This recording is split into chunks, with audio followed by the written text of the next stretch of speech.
Right, let's take a look at a number of issues affecting our children's education. Not only have we seen protest action in Soweto this morning, we've also heard this week that Corruption Watch has found the corruption is rife within the sector. All of this as matrics begin writing their prelim exams. I'm joined now by Basic Education spokesperson Mhlanga to discuss various issues around the education sector. Mr. Mhlanga, thank you very much for joining us here on eNCA. Now, first of all, this Corruption Watch report that seems to show a lot of corruption happening at school level. Is this a fair reflection on the sector? Good afternoon, Masego. Well, it's a fair reflection insofar as it reflects what people have reported to Corruption Watch. It does indicate that there's malpractice taking place at school level. We are seeing people attempting to access the funds that schools have, but also other types of ill discipline among our officials that is taking place. Mentioned there the use of bribes, but also requesting sexual favors for certain things. All of those things are reflected in that report as obtained from people who say they are close to the matters and they felt they needed to report to the authorities or whoever can care to listen to what is taking place there. So, yeah, it's a real situation that people are reporting to Corruption Watch and other bodies. And the department, I mean, is this an indictment? Is this not an indictment on the department in terms of accountability when it comes to ensuring that schools are actually working effectively? Not at all. You know, why I'm saying this is because the laws are there. In fact, right now, as a sector, as a department, we are leading the process of amending our basic education laws because we want to strengthen governance in schools. We want to tighten some of the regulations that are there to ensure that there's better governance in our schools. And that is there, but people, even where there are laws, they always find a way to undermine those laws. In this situation, you find people who have custody of funds that are allocated to schools on an annual basis, trying to find other ways to access those monies, and you find a conflict arising between the school principal and the school governing body. These are matters that parents or some individuals that are close to the matters then take to Corruption Watch and district offices, and sometimes even at provincial headquarters or even here at DBE, we receive such reports. So these are things that happen at the school level where governance is weak in some instances, but also you find that some people are using their influence to get their way into whatever it is that they want to achieve in the school. So some people who feel that the law has been broken, then they take it upon themselves to report those matters. It's something that they must continue to do because we need to make sure that there's transparency, there's clean governance, and that there's accountability at the end of the day. And you know what I found interesting in the report, Mr. Mhlanga, is that Corruption Watch says these whistleblowers seem to be saying that the school governing body members are also another big problem, using their positions of power.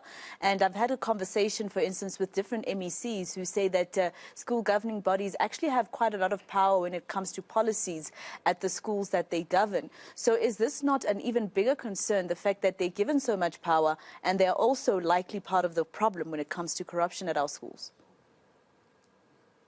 Yeah, it's a complex matter. Yes, the school principal on one side is the person who sometimes is a problem, but you also find that the SGB as well is a problem because the SGB, in some cases, you find that it has people who have their own businesses, who have other interests other than the interests of the school, and they think that they can use the school and the funding that they can see in the school's bank account and wanting to therefore find their way to laying their hands on that money that is in the school's account because they know that some schools have millions in their bank accounts.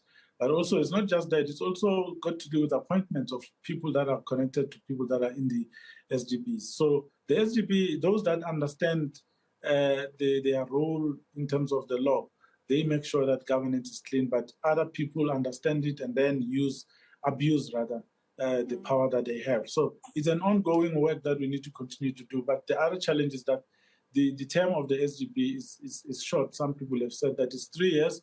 You take 1 year to learn what you're required to do. And by the second year, when you start doing the work, you need to prepare to leave. So that's the other factor that we are considering in the basic education sector to see if we should be extending the term of school governing bodies. But even if you were to do that, if you have a bad SGB, it means you are going to be stuck with that SGB for a long time. But we are changing it at a South African Schools Act level, where we say what are the powers of SGBs and what can we do to strengthen governance at school level to deal with corruption, to deal with nepotism, to deal with the mismanagement of funds. It's quite concerning then that, such an important department is open to such corruption from human beings who are supposed to look after the needs of young children. But let's talk about the sex for jobs part, Mr. Mhlanga. We've done stories, for instance, where you find that a teacher is found to have actually conducted himself incorrectly against a child or maybe another teacher. They are fired from that school, possibly, maybe if I can give you an example, in Soweto here in Gauteng. And then you find that the teacher is working somewhere in Limpopo at another school. What are we going to do about, making sure that we streamline this part of the problem to make sure that the teacher is blacklisted and can never get into the sector, no matter which province they try to teach at? Yeah, you're absolutely correct. That's a very good question, because it's a problem that we've been encountering as a sector, where a teacher will be fired in Gauteng and go and work in Mhlanga or Western Cape or wherever else. But the difference is that if they are fired from a departmental post, they go and look for employment and get appointed at SGB level by the SGB of a school that can afford to appoint them. That way, that teacher is never registered in the central database of teachers that are employed by the department. That way, they can continue to work outside the radar of authorities, because they are not paid centrally by the PESAL system or through the PESAL system. So that's what you have. But we are now working together with the ELRC, the Education Labour Relations Council, as well as the South African Council of Educators, who are working with us to ensure that whoever teacher that is found guilty, particularly on this offense that you have mentioned, where a teacher has been found to be involved in a sexual relationship with a learner, that teacher should be stripped of their certificate, which SACE would have issued to them, which means they will no longer be able to teach. Does not matter whether they're appointed by the department or the SGB. So that's how we're trying to deal with it. But all the time we have to remind our provinces and our schools to be on the lookout of people who are arriving from somewhere asking for a job, asking them that they need to do proper vetting, because people would have run away from some crime or some offense which they would have committed somewhere else.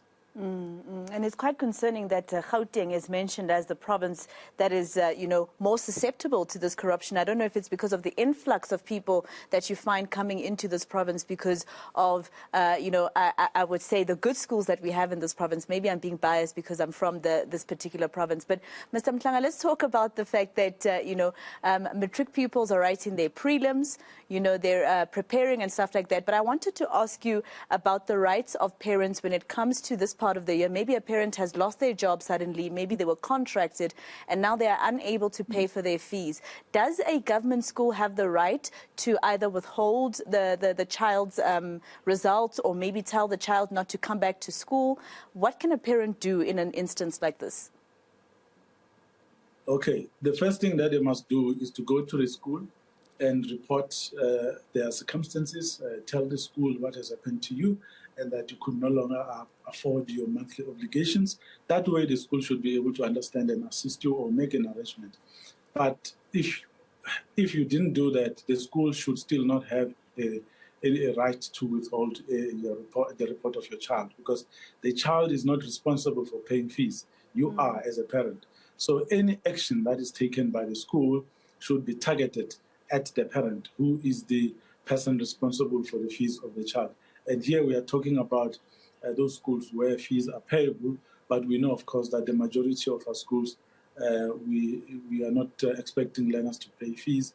But of course, in those instances where parents have been paying fees and they have agreed and signed that they will be paying the fees, when their family circumstances change, for whatever reason, they need to quickly move to alert the school. Because in a situation where you find that a school is withholding the report, is the school's desperate attempt to get the attention of the parent to come to the school so that they can understand why you're not paying. So if you show up voluntarily and you give them your situation, in a meeting setup, they're able to understand and see that you're actually honest, and you're able to come forward and tell them that your circumstances have changed and that there need to be some understanding from their part. That way, your child should be able to continue with schooling and not have their report withheld. So we urge parents, first and foremost, to please approach the school, explain your situation. They will be able to assist you.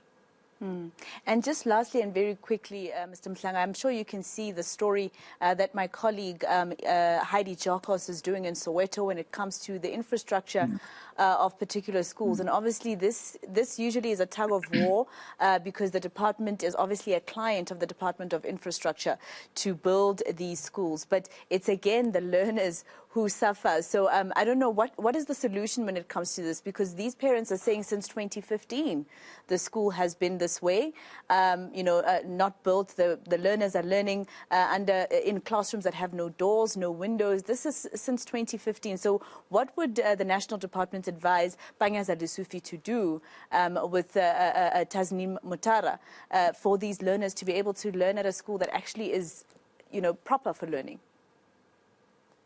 Well, it's to terminate contracts. We know that they've been terminating contracts of non-performing contractors who were given the job to build the school. So they need to take action and penalize them and not give them time to explain themselves. If you tender and you say you have the capacity, the experience, and the resources to undertake a massive project such as building a school, then you must be able to do it. If you fail, the contract must be taken away and be given to somebody else. So that's what we expect to do, because we can no longer wait. I mean, here you can see that money is not the problem.